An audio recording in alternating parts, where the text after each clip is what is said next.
Vande Bharat India की fastest और सबसे प्रीमियम माने जाने वाले ट्रेन के लिए एक रेडिट यूजर लिखते हैं कि जब उन्होंने इस ट्रेन में ट्रैवल किया तो उन्हें लगा मानो वो शताब्दी में ही ट्रैवल कर रहे हों।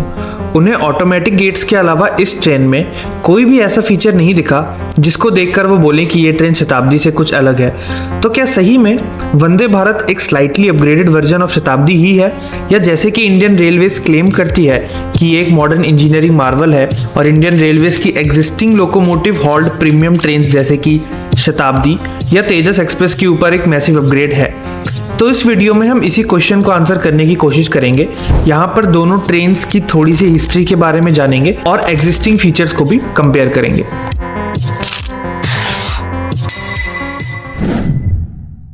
तो दोस्तों, शताब्दी वर्ड एक संस्कृत ओरिजिन का वर्ड है जिसका मतलब होता है 100 साल। शताब्दी एक्सप्रेस की शुरुआत होती है 1988 में, जब इंडिया के पहले प्रधानमंत्री पंडित जवाहरलाल नेहरू जी के जन्म के 100 साल पूरे होने के अवसर पर तब के रेलवे मिनिस्टर माधवराव सिंधिया इस ट्रेन के लॉन्च होने की अनाउंसमेंट करते हैं। इंडिया की पहली शताब्दी एक्सप्रेस नई दिल्ली से झांसी जंक्शन तक चलाई जाती है, जिसका अब नाम बदलकर वीरांगना लक्ष्मीबाई झांसी जंक्शन कर दिया गया है। अपने लॉन्च के टाइम पर ये इंडिया की फास्टेस्ट ट्रेन थी जो कुछ सेक्शंस ऑफ ट्रैक पर 140 किलोमीटर प्रति घंटा की स्पीड तक जा सकती थी।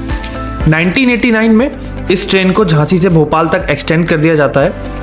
वहीं 2006 में आगरा तुगलकाबाद सेक्शन में इस ट्रेन की मैक्सिमम परमिसिबल स्पीड को 150 किलोमीटर पर आवर तक इंक्रीज कर दिया जाता है। वहीं 2014 में इस ट्रेन को भोपाल जंक्शन से ही थोड़ा सा और एक्सटेंड करके भोपाल के एक दूसरे स्टेशन रानी कलमापति जंक्शन, जिसका पहले नाम हबीबगंज होता था, वहां तक एक्सटेंड कर दिया जाता है।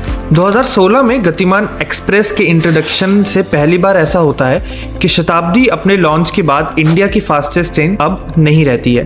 भोपाल शताब्दी के अलावा भी इंडियन रेलवेज ने डिफरेंट रूट्स पर शताब्दी एक्सप्रेस लॉन्च करी। इनमें से कुछ ट्रेन्स आगे जाकर लोअर डिमांड की वजह से डिसकंटिन्यू हो जाती हैं या फिर किसी और इंटरसिटी एक्सप्रेस या अदर ट्रेन से रिप्लेस हो जाती है। करेंटली इंडियन रेलवेज में 21 शताब्दी ऑपरेशनल है, जिनकी मैक्सिमम परमिसिबल स्पीड 110 से लेके 150 किलोमीटर तक डिफरेंट ट्रैक्स और रीजन्स पर वेरी करती है। ये सारी ही trains fully air conditioned seating trains हैं, जिनमें chair car, executive chair car जैसे ऑप्शंस हैं। रिसेंटली इंडियन रेलवेज ने कुछ ट्रेन्स में अनुभूति कोचेस और विस्टाडोम कोचेस भी इंट्रोड्यूस किए हैं। ये सारी ही मोस्टली डे ट्रेन्स हैं जो अपने स्टार्टिंग स्टेशन से अर्ली मॉर्निंग डिपार्ट होती है और लेट नाइट तक वापस उसी स्टेशन पर आ जाती हैं। दोस्तों, शताब्दी एक्सप्रेस में बाकी प्रीमियम ट्रेन्स जैसे कि राजधानी एक्सप्रेस, तेजस एक्सप्रेस और दुरंतो एक्सप्रेस की तरह डायनेमिक प्राइसिंग लागू होती है, जिसमें सीट ऑक्यूपेंसी इंक्रीज होने पर फेयर भी रिलेटिवली इंक्रीज हो जाता है। और शताब्दी एक्सप्रेस के बारे में एक इंटरेस्टिंग फैक्ट ये भी है कि न्यू दिल्ली लखनऊ स्वर्ण शताब्दी इंडिया की पहली ऐसी ट्रेन थी जिसमें ट्रायल बेसिस पर LHB कोचेस को इंट्रोड्यूस किया गया था। वंदे भारत इंडियन रेलवेज की एक medium to long distance semi high speed rail service है, जिसको कि मेक इन इंडिया इनिशिएटिव के तहत ICF चेन्नई में इंडिजीनियसली डेवलप किया गया है। इंडिया की पहली वंदे भारत नई दिल्ली से वाराणसी के लिए 15 फरवरी 2019 को प्रधानमंत्री नरेंद्र मोदी जी ने फ्लैग ऑफ की थी। एज अपोज्ड टू अ शताब्दी एक्सप्रेस जो कि एक लोकोमोटिव हॉल्ड ट्रेन है, वंदे भारत एक EMU यानी इलेक्ट्रिक मल्टीपल यूनिट ट्रेन है, जहां पर एक लोकोमोटिव की जगह इंजन मोटर्स मल्टीपल कोचेस में डिस्ट्रीब्यूटेड होते हैं। अपने ट्रायल रन में वंदे भारत एक्सप्रेस ने 180 किलोमीटर पर आवर से भी ज़्यादा की स्पीड को अचीव किया था, लेकिन operational speed Vande Bharat express की आगरा तुगलकाबाद सेक्शन में 160 किलोमीटर पर आवर एंड बाकी मोस्टली सेक्शन में 130 किलोमीटर पर आवर तक ही है, क्योंकि ट्रैक लिमिटेशंस उतनी ही स्पीड अलाउ करती हैं फॉर द मोमेंट। EMU होने की वजह से वंदे भारत का एक्सेलरेशन काफ़ी फास्ट है एंड ये ट्रेन 0 to 100 किलोमीटर की स्पीड को 1 मिनट से भी कम में अचीव कर लेती है।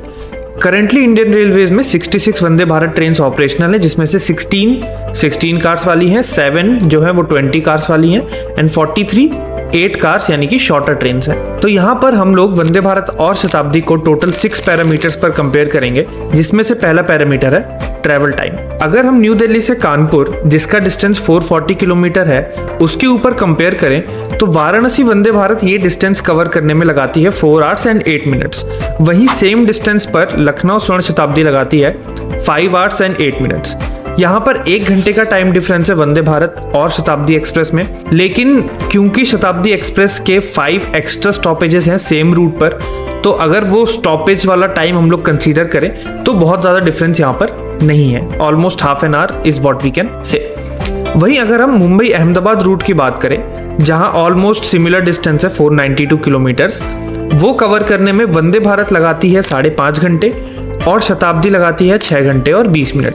यहाँ भी शताब्दी के एक्स्ट्रा स्टॉपेजेस को अगर कंसीडर करें तो टाइम डिफरेंस बहुत ही मिनिमल हो जाता है। टाइम डिफरेंस में वंदे भारत मार्जिनली बेटर है शताब्दी से, बट ट्रैक लिमिटेशंस की वजह से स्पीड में बहुत ज्यादा डिफरेंस नहीं है, इवन दो वंदे भारत का एक्सेलरेशन और ब्रेकिंग ज्यादा फास्टर है, इसलिए वहां पे थोड़ा सा एडवांटेज वंदे भारत को मिलता है। दूसरा पैरामीटर है यहाँ पर टिकट कॉस्ट। अगर टिकट कॉस्ट की बात करें तो जहां वंदे भारत का base fare New Delhi Kanpur route पर 840 रुपीज है, वहीं शताब्दी का 594 रुपीज है। ओवरऑल वंदे भारत आपको 1060 से 1115 रुपए के प्राइस के बीच में पड़ती है फॉर द सेम जर्नी। वहीं शताब्दी में डायनेमिक फेयर होने की वजह से अगर आप टिकट जल्दी बुक करते हैं तो आपको वो 800 के आसपास पड़ सकता है, बट अगर आप लेटर टिकट बुक करते हैं तो आपको 1000 से ऊपर भी देना पड़ सकता है। एग्जीक्यूटिव क्लास में डायनेमिक फेयर क्योंकि लागू नहीं होता है, तो यहाँ पर शताब्दी एक्सप्रेस का प्राइस ऑलमोस्ट 1700 के आसपास है, वहीं वंदे भारत में आपको 2100 से ऊपर खर्च करना पड़ सकता है। तो इस पैरामीटर के हिसाब से शताब्दी एक्सप्रेस एक ज्यादा अफोर्डेबल वर्जन है। Comfort and interior. So comfort और इंटीरियर के मामले में वंदे भारत में स्लाइटली मॉडर्न इंटीरियर्स तो हैं, लेकिन most of the things depend करती है कोच कब बना है उसके ऊपर, क्योंकि जो नए LHB कोचेज हैं उसमें भी काफी सारे मॉडर्न फीचर्स अब आने लगे हैं जो आप शताब्दी में या तेजस एक्सप्रेस में देख सकते हो। मेजर नोटिसेबल डिफरेंस जो आपको कंफर्ट के मामले में देखने को मिलेगा वो होगा एक्सेलरेशन का, क्योंकि वंदे भारत एक EMU ट्रेन है तो उसमें एक कांस्टेंट एक्सेलरेशन है, बट शताब्दी क्योंकि एक लोकोमोटिव यानी इंजन हॉल ट्रेन है जहां पर एक इंजन सारे कोचेस को एक साथ पुश करता है या ब्रेक करता है, वहां पर आपको जर्क महसूस हो सकते हैं एक्सेलरेटिंग या ब्रेकिंग के टाइम पर। तो इसीलिए वंदे भारत में एक ही छोटी सी चीज थोड़ी सी ज्यादा कंफर्टेबल है एज कम्पेयर टू अ शताब्दी एक्सप्रेस। Food and catering. देखो फूड एंड केटरिंग वैसे तो सेम ही है, क्योंकि IRCTC ही प्रोवाइड करती है दोनों ट्रेन्स में, फूड चार्जेस वगैरह भी दोनों ट्रेन्स के सेम है। तो व्लॉग में लोग बोलते हैं कि वंदे भारत में मॉडर्न खाना है और ऐसा है, बट इन रियलिटी वेंडर भी सेम है, खाना भी सेम है, चाय भी सेम ही मिलती है, क्योंकि आजकल बाहर से वेंडर्स अलाउड नहीं है, IRCTC ही केटरिंग करती है सारी ट्रेन्स में। तो रीजनल वेरिएशंस आपको देखने को मिलेंगे डिफरेंट ट्रेन्स में, बट सेम रूट पर मोस्टली सेम खाना ही सर्व करती हैं आपको। Environmental impact. तो इन्वायरमेंटल इम्पैक्ट की जहां तक बात है, दोनों ही ट्रेन्स वैसे तो इलेक्ट्रिक ट्रेन्स हैं, डीजल इंजन या स्टीम जैसा कोई कॉन्सेप्ट नहीं है यहाँ पर, बट वंदे भारत ज्यादा इन्वायरमेंटली सस्टेनेबल ट्रेन है बिकॉज रीजनरेटिव ब्रेकिंग है इसमें। शताब्दी एक्सप्रेस का एक डिसएडवांटेज ये है कि क्योंकि उसमें लोकोमोटिव हॉल्ड LHB कोचेस हैं, एंड LHB कोचेस में आपको इलेक्ट्रिसिटी बाहर से प्रोवाइड करनी पड़ती है। सो वहां पर अगर आप देखोगे तो राजधानी एक्सप्रेस, शताब्दी एक्सप्रेस या जो भी LHB कोचेस वाली ट्रेन है, आपको स्टार्टिंग में और एंडिंग में एक EOG कोच करके होता है गार्ड कोच के साथ ही, that is end on generation. तो यहाँ पर डीजल जनरेटर्स लगे होते हैं जो कि एनर्जी सप्लाई करते हैं कोच के अंदर जो चीज़ें हैं जैसे इलेक्ट्रिक फैंस हैं, AC है या आपके चार्जिंग पॉइंट्स हैं, उनको रन करने के लिए।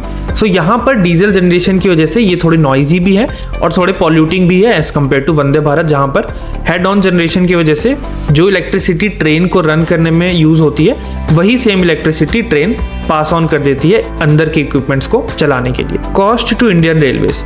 कॉस्ट टू इंडियन रेलवेज जानने के लिए सूरत बेस्ड एक RTI एक्टिविस्ट संजय इजावा ने एक RTI रिक्वेस्ट डाली ये जानने के लिए कि दोनों ट्रेन्स में जो कंस्ट्रक्शन कॉस्ट है उसमें कितना डिफरेंस है। तो उसके रिप्लाई में गवर्नमेंट ऑफ इंडिया ने ये रिस्पॉन्स दिया कि एक वंदे भारत का टोटल कॉस्ट अप्रोक्सीमेटली 104.35 करोड़ है, जहां पर एक कोच को बनाने के लिए अप्रोक्सीमेटली 6.5 करोड़ रुपए का खर्च गवर्नमेंट को आता है। अगस्त 2023 जो कि थोड़ा ओल्ड डेटा है, बट इस डेटा के हिसाब से 408 कोचेस अभी तक वंदे भारत के लिए बने हैं, जिसका टोटल अप्रोक्सीमेट कॉस्ट है 2732 करोड़ रुपीस। वहीं अगर एक शताब्दी एक्सप्रेस की बात करें जिसमें 21 से 22 कोचेस होते हैं मैक्सिमम, तो उस ट्रेन का कॉस्ट ऑलमोस्ट 48 करोड़ रुपीस है, जिसमें 16 AC coaches, 3 executive class coaches and 3 power coaches दिए जाते हैं। इसमें अगर लोकोमोटिव का कॉस्ट भी ऐड करेंगे तो भी ये ट्रेन का जो बिल्डिंग कॉस्ट है वो वंदे भारत से काफ़ी कम है। Even though I personally believe कि ये कंपैरिजन वंदे भारत के लिए थोड़ा सा अनफेयर है, because Vande Bharat relatively new train है, तो उसको बनाने के लिए अभी कैपेसिटी लिमिटेड है और हमारे पास मैन्युफैक्चरिंग भी लिमिटेड है। LHB कोचेस हम लोग मास मैन्युफैक्चर करते हैं इन डिफरेंट कोच फैक्ट्रीज, जैसे रायबरेली है, कपूरथला है एंड इवन चेन्नई। तो वहां पर क्योंकि बहुत टाइम से बन रहे हैं, एफिशिएंसी ज़्यादा है, तो भी इन जनरल कॉस्ट थोड़ा सा कम है। सो ओवर द टाइम हो सकता है कि वंदे भारत का जो कंस्ट्रक्शन कॉस्ट है उसमें भी हमें थोड़ी सी ज़्यादा एफिशिएंसी देखने को मिले। फाइनल वर्डिक्ट, देखो अगर फ्यूचर पर्सपेक्टिव से देखें तो वंदे भारत थोड़ी सी एफिशिएंट तो है शताब्दी के कंपैरिजन में, पोटेंशियली एक बहुत बेटर ऑप्शन हो सकता है अगर स्पीड ऑफ ट्रैक्स को हम लोग मैक्सिमाइज करें। ओवरऑल मैं ये नहीं कहूँगा कि बहुत जनरेशनल गैप फील होता है मुझे एज अ पैसेंजर जब मैं ट्रैवल करता हूँ शताब्दी में या तेजस में या वंदे भारत में, तो मुझे अंदर से कोई बहुत ज़्यादा फर्क नहीं पता चलता। एंड हो सकता है आने वाले टाइम में वंदे भारत को और मॉडर्नाइज किया जाए या थोड़ा और उसमें फीचर्स ऐड हो या स्पीड अगर इंक्रीज हो जाए तो शायद वो गैप थोड़ा वाइड हो जाएगा वंदे भारत और शताब्दी के बीच में। बट अभी तक तो मैं यही कहूंगा कि बहुत ज़्यादा गैप नहीं है, इवन दो फ्यूचर के हिसाब से Vande Bharat can be a better option in coming years. तो अगर आप लोग उनमें से हैं जिन्होंने दोनों ही ट्रेन्स में ट्रैवल किया है या किसी एक में ट्रैवल किया है, तो अपना ओपिनियन जरूर शेयर करें कमेंट बॉक्स में और बताएं कि आपको क्या लगता है कि क्यों ये ट्रेन इससे बेटर है या ये क्यों ट्रेन आपको पसंद नहीं आई। Thank you.